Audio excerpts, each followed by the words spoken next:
आपकी एक्सपर्टीज़ को देखते हुए सबसे बुनियादी सवाल मैं आपसे समझना चाहूँगा, ये जो मक्का जॉइंट डिफेंस एग्रीमेंट है, कि इसमें तुर्किया की जो एयरफोर्स है या उनकी जो दिफा में सलाहियत है वो किस कदर है, किस कदर अहम है और इस मुआहदे के लिए क्यों कर ज़रूरी है?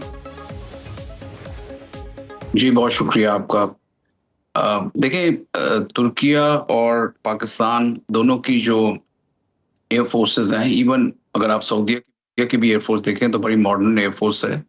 और चूंकि तुर्किया ने कुछ अरसे से तकरीबन 10-15 साल में अपनी एयरक्राफ्ट इंडस्ट्री को बहुत ज़्यादा डेवलप किया है और उनकी एयरक्राफ्ट इंडस्ट्री और उनकी जो इंडस्ट्रियलाइजेशन है मिलिट्री एरियाज में वो हमसे काफ़ी देर बाद शुरू हुई। लेकिन उन्होंने कुछ नीश टेक्नोलॉजीज पकड़ी और उसमें सबसे ज़्यादा जो उन्होंने काम किया वो ड्रोन्स पे किया। और ड्रोन्स आज पे। उनके ड्रोन्स जो हैं वो दुनिया के बेहतरीन ड्रोन्स समझे जाते हैं, जिसमें आर्टिफिशियल इंटेलिजेंस है, ऑटोनमस ड्रोन्स हैं, लॉइटरिंग ड्रोन्स हैं और कामिकाजी ड्रोन्स जो हैं, इनके पास बहुत अच्छे और हाई क्वालिटी के ड्रोन्स हैं, इवन कॉम्बैट ड्रोन।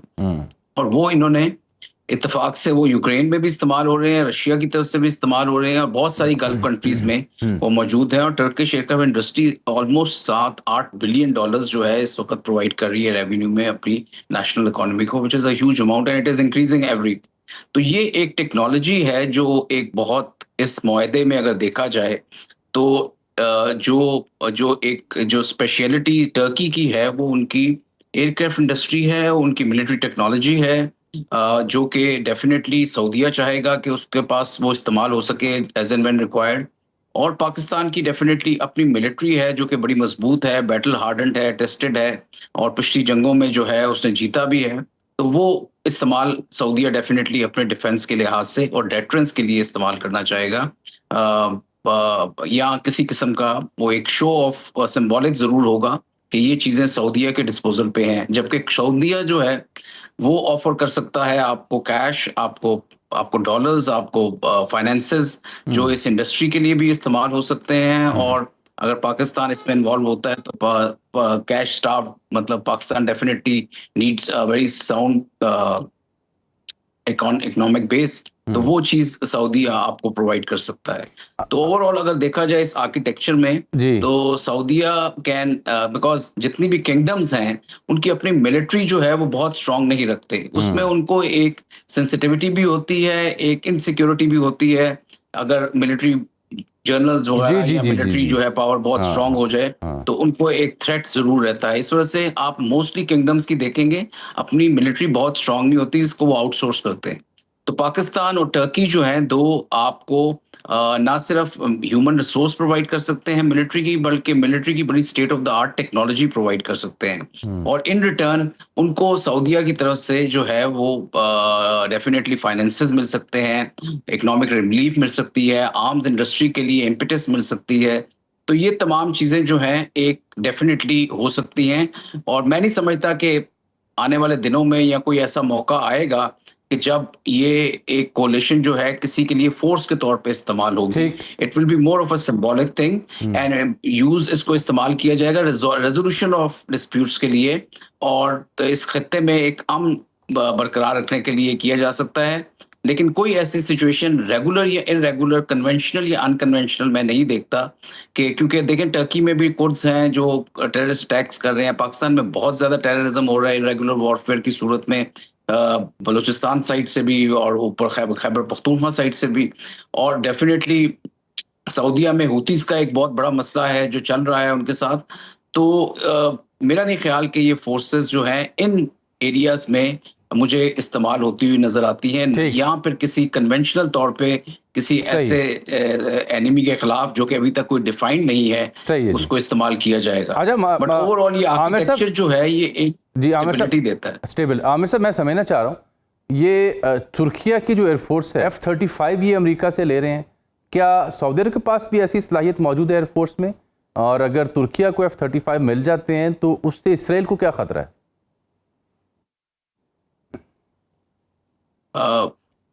देखिए, अगर तुर्किया को F-35 तो मिलेंगे, बिकॉज वो अभी ट्रम्प ने जब विजिट किया था और उधर नेटो की थी तो उन्होंने वो कंफर्म कर दिया, बिकॉज उसको होल्ड किया हुआ था। S-400 जो लिए थे रशिया से तुर्की ने, उसके बाद से उसके ऊपर सैंक्शंस लगी थी। हालांकि तुर्की वो कंट्री थी जो one of the first countries थी जिसने F-35 प्रोग्राम ज्वाइन किया था, और उनके पायलट्स जो हैं काफी हद तक ट्रेनिंग हो चुकी थी उनकी सिमुलेटर्स पे, तो उनको फिर वापस बुलाया गया। तो मैं समझता हूँ F-35 डेफिनेटली तुर्की को मिलेंगे और सऊदीया को भी मिलने के चांसेस हैं इस लिहाज से।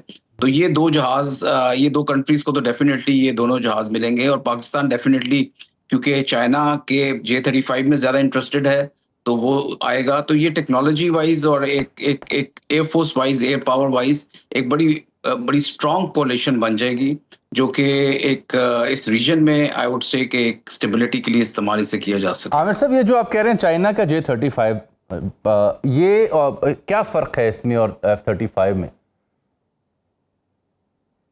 देखिए, चाइना का 35 जो है अभी तक it is more in experimental stage. तो J-35 F-35 जो है वो ऑलरेडी ऑपरेशनल है काफी सारी एयर फोर्सेस में और फ्लाई हो रहा है, और बहुत केपेबल जहाज है, बल्कि दुनिया का सबसे केपेबल तरीन जहाज है। 5+ जनरेशन उसे कहते हैं।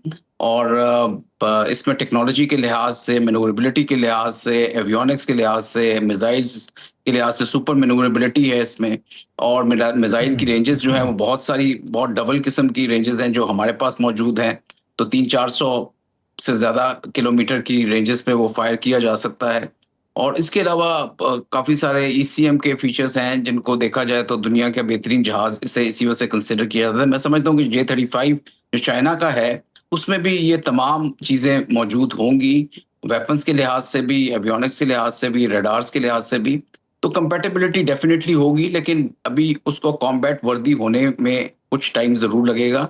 But China is looking for कि वो इसी कैटेगरी का या इस कंपैटिबिलिटी का जहाज बनाए जो J-35 मौजूद है। आमिर साहब, लास्ट ब्रीफ कमेंट मुझे चाहिए इस सब के बीच। डेवलपमेंट ये है कि India is buying more Rafale को 114 जहाज को $35 बिलियन बनता है फ्रांस से।